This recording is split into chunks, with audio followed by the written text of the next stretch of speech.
perkataan ruh seorang yang sudah mati berada di ruang rumah kita.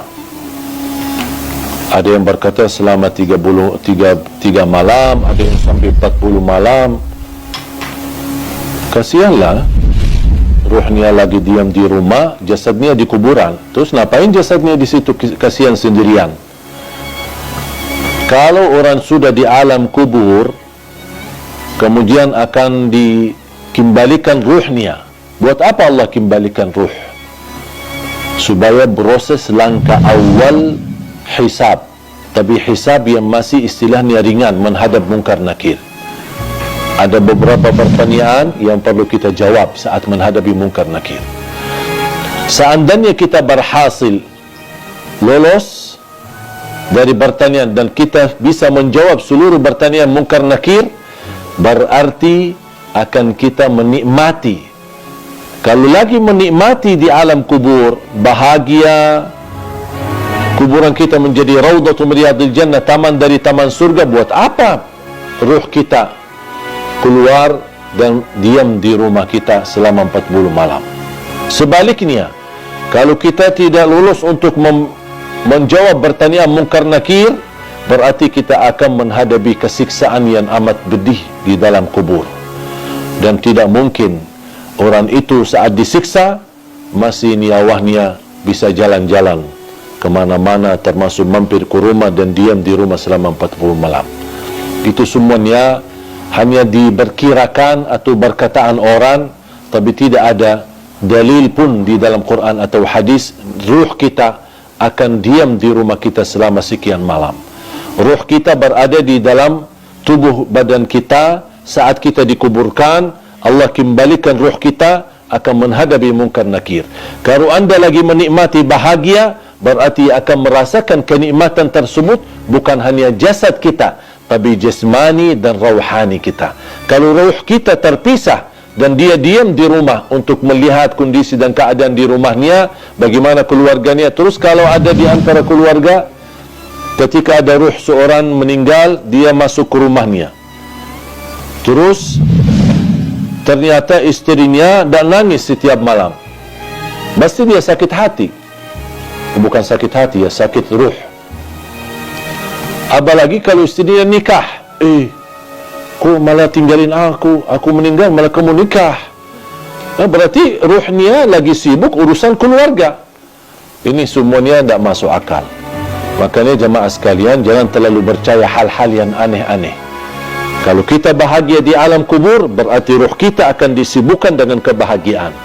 Kalau kita lagi di alam kubur disiksa, na'udzubillah min zalik, berarti ruh kita akan kesibukkan dengan azab, na'udzubillah min zalik.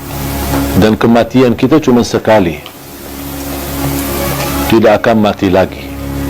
Kalau sudah meninggal dunia dan kita pisah dari dunia menuju ke akhirat melalui proses di alam barzakh, kuburan kita menghadap mungkar nakir kita, kemudian bisa kuburan kita menjadi taman dari taman surga, bisa jadi lubang dari lubang neraka. Dan yakini kehidupan kita nanti di alam kubur jauh lebih panjang daripada hidup kita di dunia. Ada orang di bawah kuburannya masing-masing itu sudah ratusan tahun, padahal usia mereka ada yang masih muda, bahkan ada yang masih bayi. Habis kita dibangkitkan oleh Allah Subhanahu wa taala, sekian tahun kita di alam kubur, dibangkitkan oleh Allah Subhanahu wa taala, terjadilah hari kiamat dan kita akan menghadap Allah untuk dihisab. Habis proses hisab, fariqun fil jannah wa fariqun fis sa'ir. Satu golongan masuk ke surga dan satu golongan masuk neraka. Dan disitulah makna kehidupan yang abadi. Bisa abadi di neraka, bisa abadi di dalam surga. Kita sebagai orang beriman sudah dijaminkan kita tidak akan dikekalkan. Bagi orang yang berdosa dan bermaksiat, tidak akan dikekalkan di neraka Jahannam selama dia membawa kalimat la ilaha illallah. Man qala la ilaha illallah khalisan min qalbih harramahu Allahu 'ala an-nar. Di riwayat adkhalahu Allahu al-jannah. diharamkan, dikekalkan di neraka Jahannam bagi orang-orang yang membawa kalimah la ilaha illallah. Artinya kalau kita orang-orang yang suka mengucapkan kalimat itu tapi tidak mengamalkan isinya, tidak membatuhi aturannya, bisa jadi gara-gara dosa maksiat, kelalaian kita bisa menantarkan kita ke neraka. Tetapi salah satu jaminan tidak akan kekal di neraka Jahannam adalah la ilaha illallah. Dan mohon maaf, siapa yang mau sebelum ke surga mampir ke neraka dulu? Kira-kira siapa yang berkenan? Kalau memang kita tidak mau mampir ke neraka dulu, jangan anda mengucapkan kalimah la ilaha illallah saja, tapi anda menjadi hamba yang batuhi dan taati. Jadikan hidup di dunia ini adalah surga kita di dunia dengan kalimah la ilaha illallah. Itulah dengan kalimah la ilaha illallah, dengan kita mempunyai syarat-syaratnya, mengamalkan isinya, membatuhi dan mengikuti aturannya, kita akan diselamatkan oleh Allah SWT dan akan kita bahagia dalam kehidupan kita di dunia yang sementara dan juga akan bahagia selama-lamanya nanti di akhirat. Jangan sampai dunia ini yang hidupnya sementara melalaikan daripada kehidupan yang abadi. Banyak orang masih memilih kehidupan enak tapi nanti di akhirat sengsara. Jadikan hidupan di dunia ini, walaupun anda hadapi susah, tantangan, tak apa-apa, semua bakal berlalu. Dan segala sesuatu di dunia ini, biarpun yang paling enak kita dapat, anggaplah kita kaya, orang yang paling kaya raya, tapi ujungnya mati, buat apa kekayaan itu? Buat apa kemewahan itu?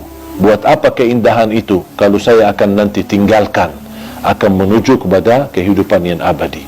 Makanya harus kita fikir cerdas untuk memperjuangkan kehidupan yang abadi, yang insya-Allah akan kita menjadi orang yang kekal di dalam surga Allah Subhanahu wa taala, insya-Allah tanpa mampir ke neraka. Ada satu tanda malaikatul maut cabut nyawa kita, itu sudah mati.